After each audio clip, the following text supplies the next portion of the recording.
Gernika Lumoko udalak bere erakargarritasun turistikoa indartu dau Goranzko uda bategaz eta Astrako haide kontrako babeslekua edegi du.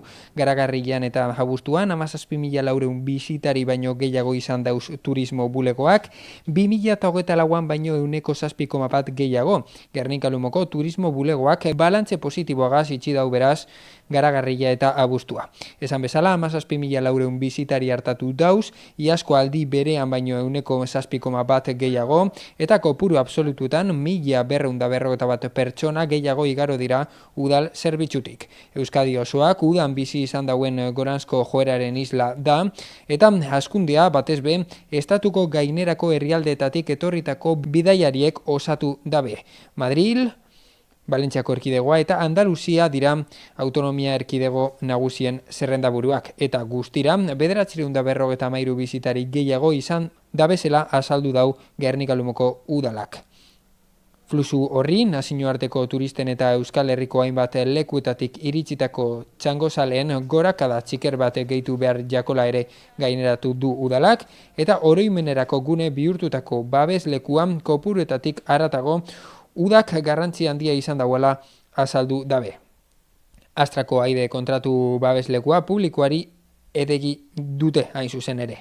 Simbolismo historikoz betetako guneak 3.252 pertsona hartu dauz dagoeneko inaugurau zenetik. Babesleku hau, baleabide turistiko bat baino askoz gehiago dala azaldu du Gernika Lumoko udalak, memoria eta kontzientzia kolektiborako leku bat dela gaineratuz, edegitasunagaz, bakearen kulturagaz duten konpromisoa indartu nahi dabela azaldu dabe, Gernika Lumoko udaletik, eta bisitariei historia, emozioa eta gogo eta batzen dituen esperientzia bat eskaini gura deutziela azaldu dabe. Nerea Revuelta turismo zinegotziak jakinarazi du Augustia. Urriaren amaierara arte egongo da zabalik aterpe hau. Astelenetik barikura. Goizez 12:00 ordu 1:00.